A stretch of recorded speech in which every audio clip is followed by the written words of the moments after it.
ರಾಜ್ಯ ಕಾಂಗ್ರೆಸ್ ಸರ್ಕಾರದ ವಿರುದ್ಧ ಈ ಬಾರಿ ವಿಪಕ್ಷ ಬಿಜೆಪಿ ಬಹುದೊಡ್ಡ ಅಸ್ತ್ರದೊಂದಿಗೆ ರಣಕಹಳೆ ಮೊಳಗಿಸಲು ಸಜ್ಜಾಗಿದೆ. ಮೈಸೂರಿನ ಸುದ್ದಿಗೋಷ್ಠಿಯಲ್ಲಿ ಅಶೋಕ್ ಈ ಬಗ್ಗೆ ಸುಳಿವು ನೀಡಿದ್ದಾರೆ. ಸೇವ್ ಮೈಸೂರು ಸಿಲ್ಕ್ ಅಭಿಯಾನ ಆರಂಭ ಮಾಡುವುದಾಗಿ ಮಾಹಿತಿ ನೀಡಿದ್ದಾರೆ. ಮೈಸೂರು ಸ್ಯಾಂಡಲ್ ಸೋಪ್ಗೆ ನಟಿ ತಮನ್ನಾ ಭಾಟಿಯಾ ಪ್ರಚಾರದ ರಾಯಭಾರಿಯನ್ನಾಗಿ ಮಾಡಿ 2 ಕೋಟಿ ರೂಪಾಯಿ ಕೊಟ್ಟಿದ್ದಾರೆ. ಯಾಕೆ ಕನ್ನಡದವರು ಯಾರು ಸಿಗ್ಲಿಲ್ವಾ? ರಶ್ಮಿಕಾ ಮಂದಣ್ಣ ಇದಕ್ಕಿಂತ ಫೇಮಸ್ ಇದ್ದಾರೆ. ಯಶ್ ಅವರ ಪತ್ನಿ ಮಕ್ಕಳಿಗೆ ಕೊಟ್ಟಿದ್ರೆ ಅವರೇ ನಮ್ಮ ಹೆಮ್ಮೆ ಅಂತ ಬಂದು ಮಾಡ್ತಿದ್ರು. ಜನರ ಹಣವನ್ನ ಸರ್ಕಾರ ದುಂದು ವೆಚ್ಚ ಮಾಡುತ್ತಿದೆ ಎಂದು ಆರೋಪಿಸಿದ್ರು. ಸಿಲ್ಕ್ ಮತ್ತು ಮಿಲ್ಕ್ 2 ರಾಜ್ಯದ ಬ್ರ್ಯಾಂಡ್. ನಾಲ್ವಡಿ ಕೃಷ್ಣರಾಜ ಒಡೆಯರ್ ಅವರ ದೂರದೃಷ್ಟಿಯ ಕನಸು.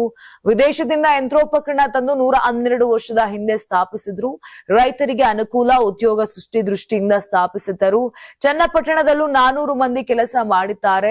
ಟಿ ನರಸೀಪುರದಲ್ಲಿ 13 ಎಕರೆ ಭೂಮಿ ಇದೆ. 6 ಎಕರೆ ಭೂಮಿಯನ್ನ ಕ್ರೀಡಾಂಗಣಕ್ಕೆ ಪರಬಾರೆ ಮಾಡಿದ್ದಾರೆ. ಚನ್ನಪಟ್ಟಣದಲ್ಲಿ 1200 ರಿಂದ 1400 ಸೀರೆ ತಯಾರಿ ಮಾಡುತ್ತಾರೆ. ಅಷ್ಟು ಸೀರೆಗಳು ಒಂದೇ ದಿನಕ್ಕೆ 1 ಗಂಟೆಗೆ ಬಿಕರಿ ಆಗುತ್ತದೆ. ಚಾಮುಂಡಿ ತಾಯಿಗೆ ಇದೇ ಸೀರೆಯನ್ನ ಉಡುಗೆಯಾಗಿ ತೊಡುವ ಪ್ರತೀತಿ ಇದೆ. ಮದುವೆ, ಆರತಕ್ಷತೆ, ಪವಿತ್ರತೆಯಿಂದ ಸೀರೆ ಬಳಸುತ್ತಾರೆ. 96 ಕೋಟಿ ರೂಪಾಯಿ ಲಾಭ ರೇಷ್ಮೆ ಸೀರೆಯಿಂದ ಬಂದಿದೆ. ಇನ್ನು ಮಹದೇವಪ್ಪ ಆಗಾಗ್ಗೆ ಮಹಾರಾಜರಿಗಿಂತ ಸಿದ್ದರಾಮಯ್ಯ ಹೆಚ್ಚು ಕೆಲಸ ಮಾಡಿದ್ದಾರೆ ಅಂತಾರೆ. ಕೆಆರ್ಎಸ್ ಡ್ಯಾಂ ಕಟ್ಟಿದ್ದು ಮೈಸೂರು ಮಹಾರಾಜರು, ಆದರೆ ಟಿಪ್ಪು ಸುಲ್ತಾನ್ ಅಂತ ಮಹದೇವಪ್ಪ ಬೊಂಬಡ ಹೊಡೆಯುತ್ತಿದ್ರು. ಎಲ್ಲದರಲ್ಲೂ ಕಾಂಗ್ರೆಸ್ ರಾಜಕಾರಣ ಮಾಡ್ತಿದೆ.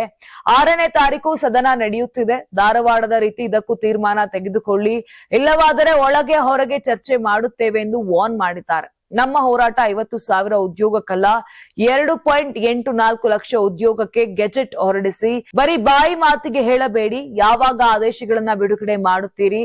ಹುಬ್ಬಳ್ಳಿಯಿಂದ ಬೆಂಗಳೂರಿಗೆ ಪಾದಯಾತ್ರೆ ತೀರ್ಮಾನವಾಗಿತ್ತು. ಇವರು 50,000 ಹುದ್ದೆಗಳ ಭರ್ತಿಗೆ ಘೋಷಣೆ ಮಾಡಿದ್ದಕ್ಕೆ ತಾತ್ಕಾಲಿಕ ಕೈ ಬಿಟ್ಟಿದ್ದೇವೆ ಎಂದು ಅಶೋಕ್ ಹೇಳಿದ್ರು. Karnataka TV leader awards 2025 best MLA nomination ಹಳೆ ಮೈಸೂರು ವಿಭಾಗ ಡಾಕ್ಟರ್ ರಂಗನಾಥ್ ಕುಣಿಗಲ್ ಕ್ಷೇತ್ರ, ಸುರೇಶ್ ಗೌಡ ತುಮಕೂರು ಗ್ರಾಮಾಂತರ ಕ್ಷೇತ್ರ, ಸಿಎನ್ ಬಾಲಕೃಷ್ಣ ಶ್ರವಣಬೆಳಗೊಳ ಕ್ಷೇತ್ರ, ಗಣಿಗ ರವಿಕುಮಾರ್ ಮಂಡ್ಯ ಕ್ಷೇತ್ರ, ದರ್ಶನ್ ಪುಟ್ಟಣಯ್ಯ ಮೇಲುಕೋಟೆ ಕ್ಷೇತ್ರ, ಡಿ ರವಿಶಂಕರ್ ಕೆಆರ್ ನಗರ ಕ್ಷೇತ್ರ, ಕೆಎಚ್ ಪುಟ್ಟಸ್ವಾಮಿಗೌಡ ಗೌರಿಬಿದನೂರು ಕ್ಷೇತ್ರ, ಸಿಮೆಂಟ್ ಮಂಜುನಾಥ್ ಸಕಲೇಶ್ಪುರ ಕ್ಷೇತ್ರ, ಮಂತರ್ ಗೌಡ ಮಡಿಕೇರಿ ಕ್ಷೇತ್ರ, ಜಿಡಿ ಹರೀಶ್ ಗೌಡ ಹುಣಸೂರು ಕ್ಷೇತ್ರ, ಸಮೃದ್ಧಿ ಮಂಜುನಾಥ್ ಮುಳಬಾಗಿಲು ಕ್ಷೇತ್ರ, ಪ್ರದೀಪ್ ಈಶ್ವರ್ ಚಿಕ್ಕಬಳ್ಳಾಪುರ ಕ್ಷೇತ್ರ. ಕರ್ನಾಟಕ ಟಿವಿ ವಾಟ್ಸ್ಆಪ್ ಚಾನೆಲ್ ಮೂಲಕ ವೋಟ್ ಮಾಡಿ ಹಾಗೂ ಇವರಲ್ಲಿ ಬೆಸ್ಟ್ ಎಂಎಲ್ಎ ಯಾರು ಕಮೆಂಟ್ ಮಾಡಿ. ನೀವು ಸಣ್ಣ ಆಗ್ಬೇಕಲ್ವಾ? ಅದು ಒಂದು ಉತ್ತಮ ಆಹಾರದಿಂದ ಸಣ್ಣ ಆಗ್ಬೇಕಲ್ವಾ? ಪ್ರತಿದಿನ ನಮ್ಮ ಜೀನಿ ಸ್ಲಿಮ್ ನ ಯೂಸ್ ಮಾಡಿ ಯಾವುದೇ ಸೈಡ್ ಎಫೆಕ್ಟ್ ಇಲ್ದಂಗೆ ನೀವು ಸಣ್ಣ ಆಗ್ತೀರಾ.